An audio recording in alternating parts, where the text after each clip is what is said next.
this is just how this video is gonna happen. I have been trying my hardest to get this Sydney Grace video filmed for the last couple of weeks. It hasn't been happening because I haven't had time, because I've had other things to do during my day, with it being the holidays. And if you follow me on my personal Instagram page, you will see that I have recently gotten engaged. So on top of planning the holidays, we are now planning a wedding. So we're just gonna do this kind of get ready style, because if I don't, I'm never gonna get it up. Anyway, all that to say, we are going to be talking about Sydney Grace eyeshadows today.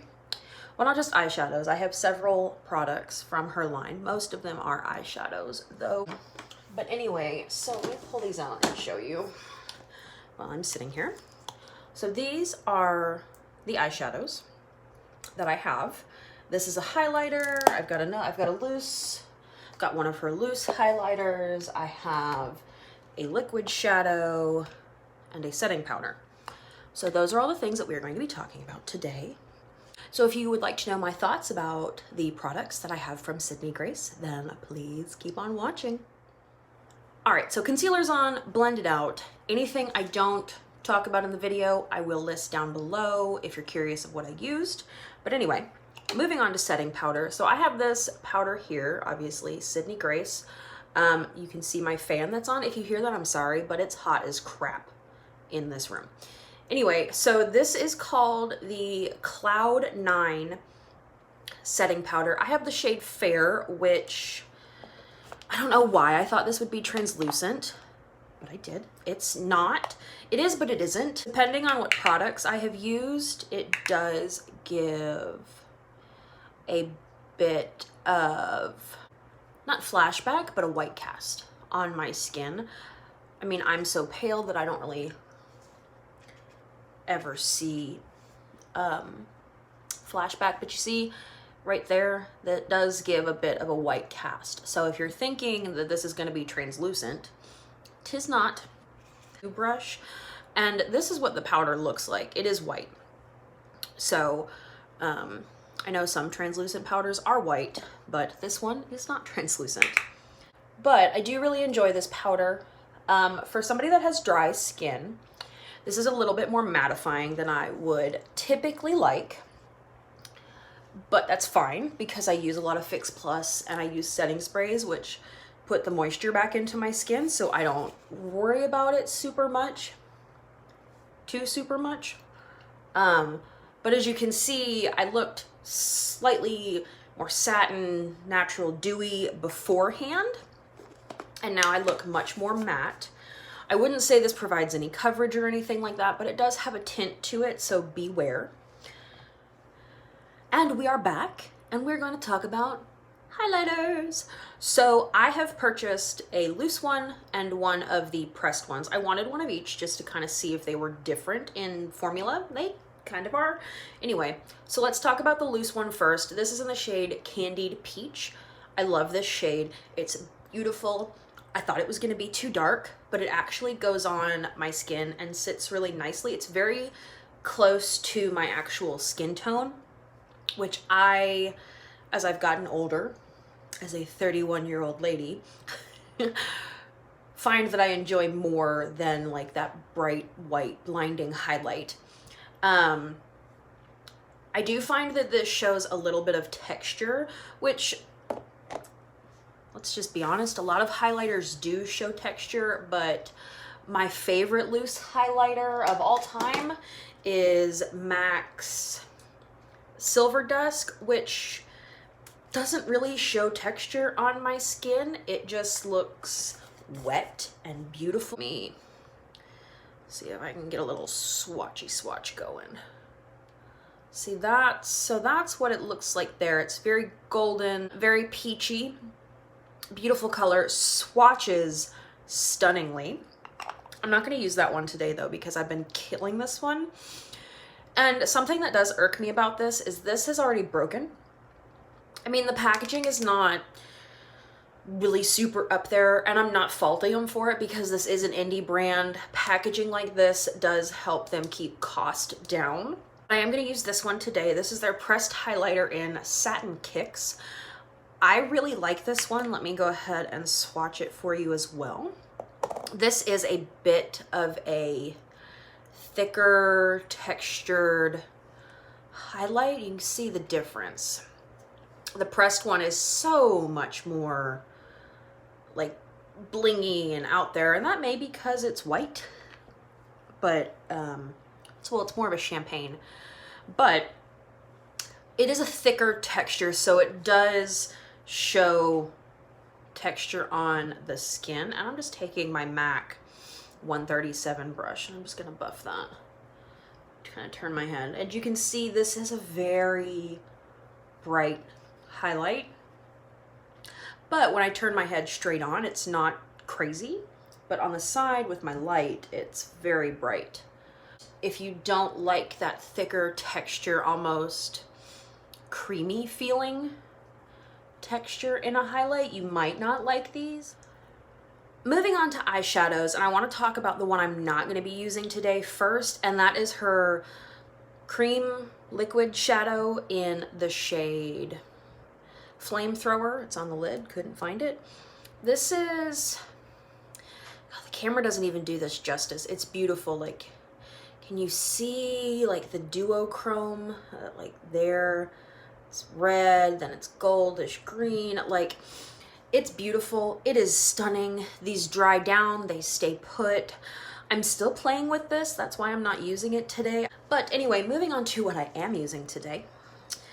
I have all of my shadows and my pressed highlight in this palette.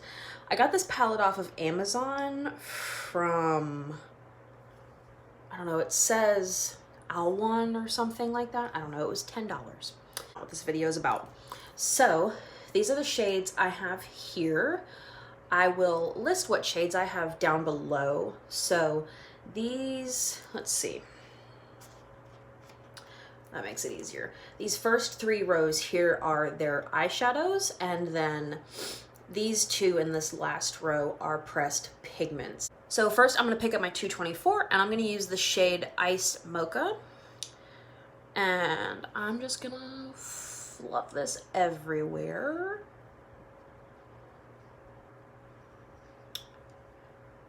And I'm probably gonna do some jump cuts here in this part because I'm not gonna show both eyes in the video. I'm just gonna show one eye. So there'll be some jump cuts happening where this eye gets progressively more eyeshadow. While I am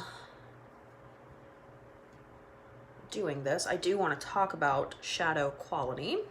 Next, I'm going to pick up a MAC 286 and let me get it out.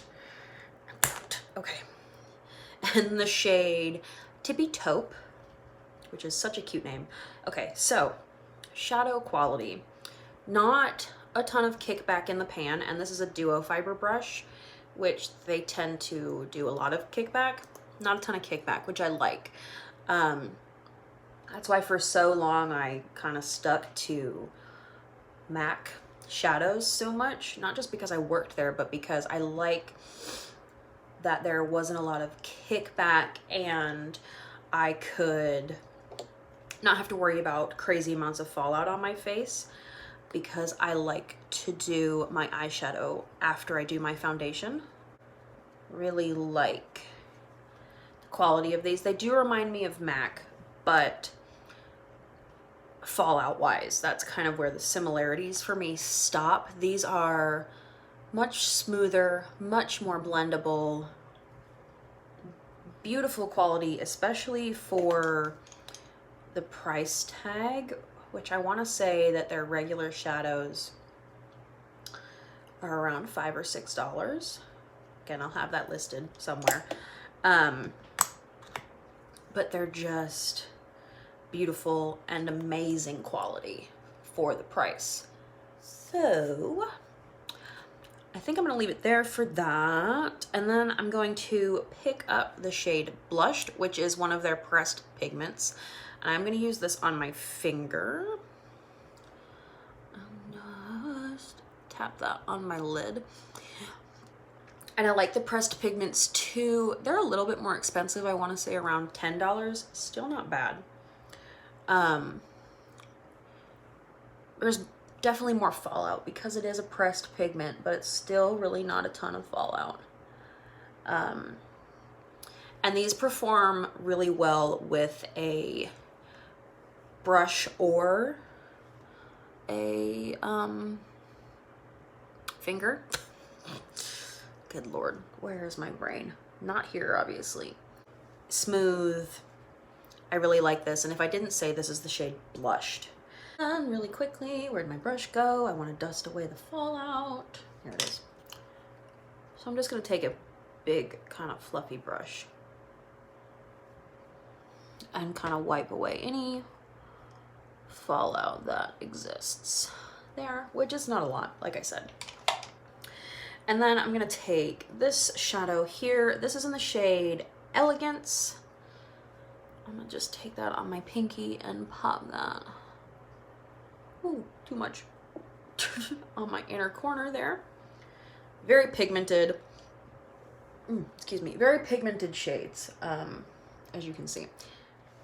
So this is it. This is the finished look. Simple, because I ain't going anywhere, but I needed to get this video filmed. So anyway, to wrap everything up, I think the best thing that Sydney Grace makes are her shadows. Highlights beautiful, but I have a ton of beautiful highlights, but I do think that the eyeshadow formula and the pressed pigment formula is a standout product. I do really like everything that I purchased from her, or from them, whatever. The only thing I'm not 100% sure about yet is this, and I will have to say that the loose powder is not my end-all be-all favorite powder, but it is a very good powder. If you want to go check out Sydney Grace Cosmetics, I will leave the website below, and I definitely recommend them. They're very affordable and amazing quality. I hope you guys liked today's video, and thank you so much for watching, and I will see y'all next time.